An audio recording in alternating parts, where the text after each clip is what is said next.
Yeah.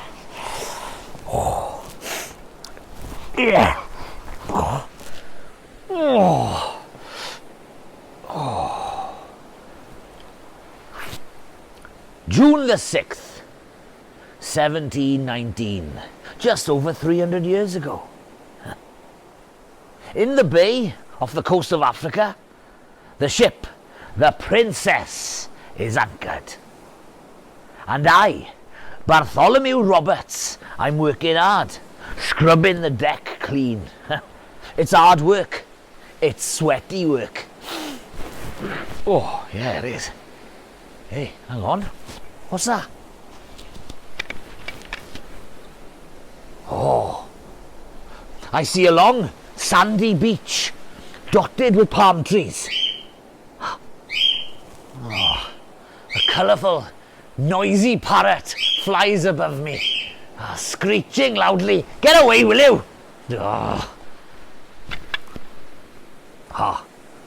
I see hundreds of men and women, all tied up in chains. Slaves. They will be the cargo on the ship. People from Africa who are going to be transported back and forth across the seas to work hard in places like the West Indies and America.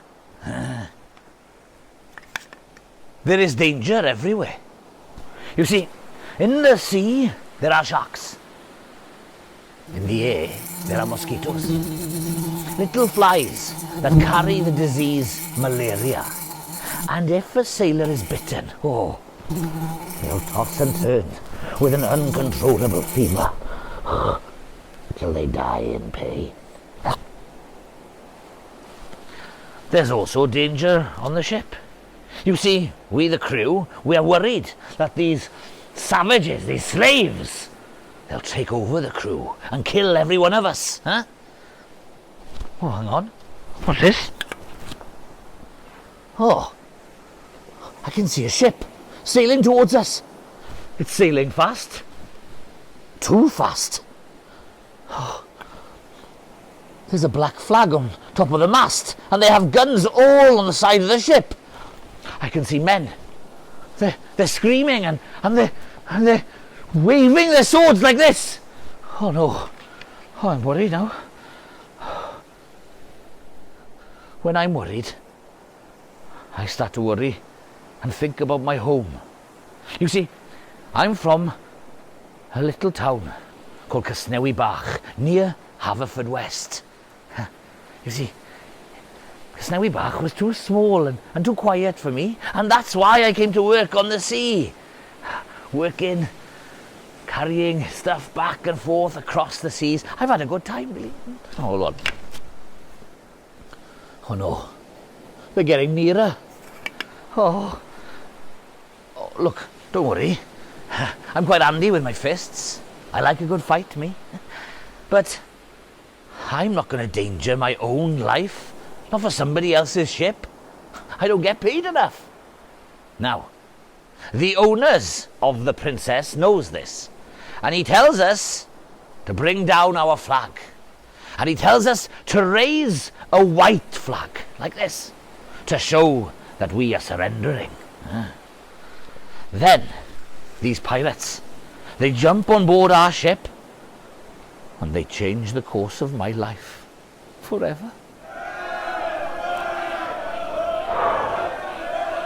So, we, the crew, were rounded up on the deck, while these pirates jumped on board and ransacked the ship for everything they could get their hands on. Then the captain, Davies, stood in front of us. He was also from Haverfordwest, down the road from Casnewi Bach. Small world, isn't it? And the captain said, "The choice is to join us or to be killed." Well, I declined at first. That's a lovely choice, Captain. A life of murder and pillaging sounds great, but I think I'll stay on the Princess. They need experienced sailors, you see. And he said, "Somebody experienced, eh? Seize him." And that's what happened. they seized me and they took me onto their ship. I was then made to be a pirate. I had to experience a pirate's life for the next few weeks. And you know what? I started to see how easy it was to attack these expensive ships. You see, when I was on the Princess, I used to work really hard for little money. But with these pirates, well, they used to share all the gold and silver and the riches and all those fine clothes between them. I could see being a pirate was going to be lots of fun. And you know what? I really liked fine clothes. I was given a red grand velvet coat and a red hat to match. I now felt and looked more like a pirate. I became good friends with the Captain Davies, and he taught me how to sword fight. Over the next few weeks, I learned how to be a knowledgeable and cunning pirate, and I needed to be, because there were lots of people who wanted to catch and kill me. Unfortunately, we lost our captain when a group of people off the island in the Caribbean set a trap for us. Our captain had died, and we needed a new captain. So, the crew decided I was the most knowledgeable and brave pirate. They made me their captain, and called me Black Bart. My first job as captain was to choose my crew. The first job was that of the rigger. Now, the rigger would wear a hat like this, and he would use a telescope like this. He would have to climb the tallest mast and look for other ships for us to attack. The second job was that of the cook. Now, he didn't need a Michelin star on my ship. No. Normally, the cook would be one of the pirates who had been injured during battle. He would have to fill my ship with fresh foods, vegetables, and fruit, and meats. But sometimes we would run out, and we would have to eat soggy biscuits. Ugh.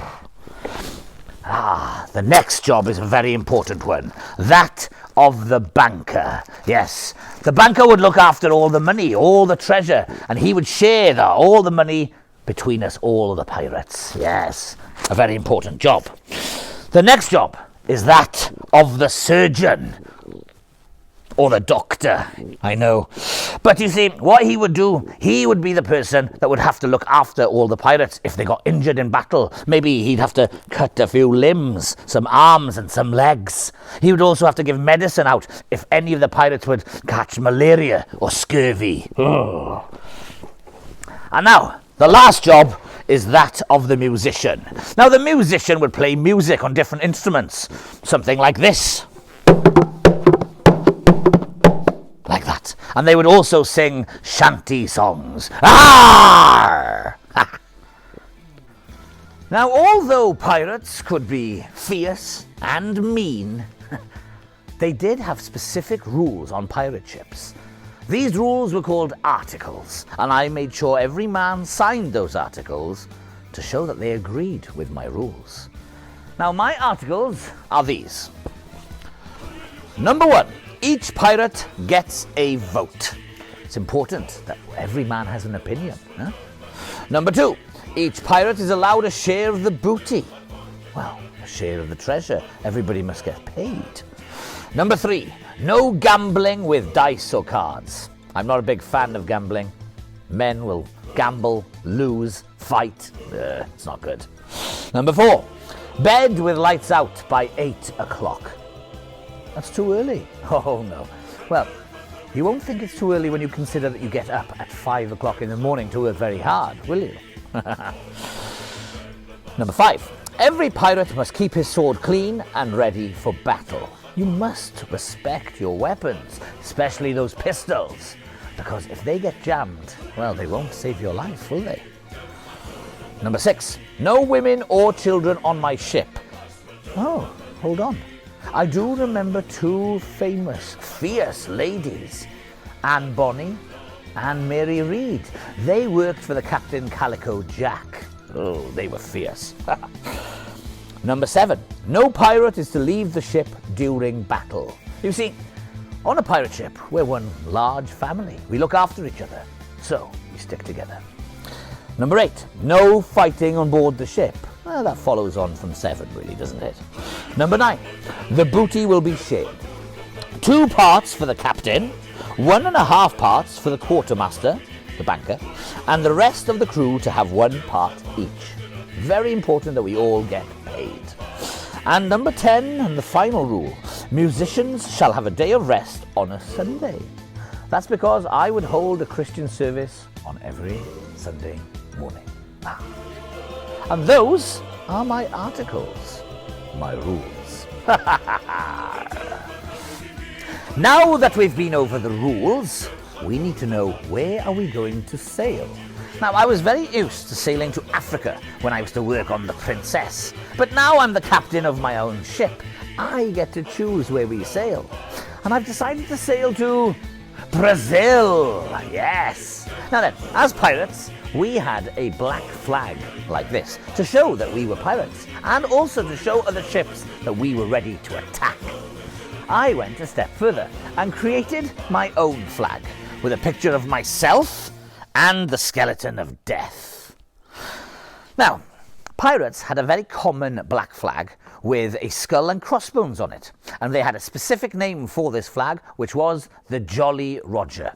The French used to call me the Jolly Rouge, and others used to call me the Old Roger, which was the nickname for the devil. Now, I don't know if any of these are true, but what I do know is that I was the first pirate to put a skeleton on a flag.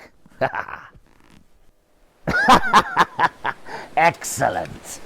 I think most crews are going to surrender their ships when they get a load of me. Do you know what we stole from these ships? Well, let me tell you. We stole gold, silver, jewels, money, clothes, food, medicines, and of course, rum. Now, pirates were famous for stealing rum. There was a Welshman who was very famous for stealing rum. He was from Newport, South Wales, and his name was Captain Harry Morgan. He was famous for stealing rum from the Spanish and drinking rum as well. I didn't drink rum. Oh no. I preferred a nice cup of tea. What? What was I famous for stealing? Well, let me tell you. I was famous for stealing ships. Whole ships. During the golden age of piracy, I stole 7 massive ships, and I called them the Royal Fortune every time.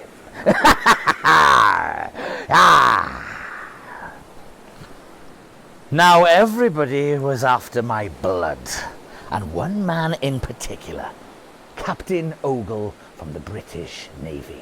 He was a horrible and determined man, but I had my own plans. I wanted to steal a ship called the Onslow, which had been anchored in the Caribbean. The problem was, it had 1,000 men and 500 cannons protecting it. But hey, that wasn't going to stop me and my crew. So, we got into little boats and we rowed towards the Onslow. When we got there, we got out and we threw our hooks to the top of the deck. We then climbed to the top of the deck and took their whole crew out. I then took the sails and I sailed us out of the bay. Of course, Captain Ogle told his men to shoot at us, but as the sun rose, I had the Onslow as my prize. Unfortunately, this made Captain Ogle furious and far more determined to catch and kill me. And in February 1722, he got his way. I was shot in the neck and killed by Captain Ogle. So, the adventures of Black Bart had come to an end. But there's no question that Black Bart was the finest pirate of them all during the golden age of piracy. If you went to Casnewi Bach today, you would see a plaque there paying tribute to Black Bart. Many novels have been written about Black Bart. Treasure Island, T. Llew Jones wrote a novel called Aethwy in Welsh, and I.D. Hewson wrote a poem about him. They also say that Black Bart was the inspiration for the character Captain Jack Sparrow from the Pirates of the Caribbean movies. So, please, don't forget Black Bart's name. Don't forget Bartholomew Roberts, probably the finest pirate of them all during the golden age of piracy. Remember Black Bart from Casnewi Bach!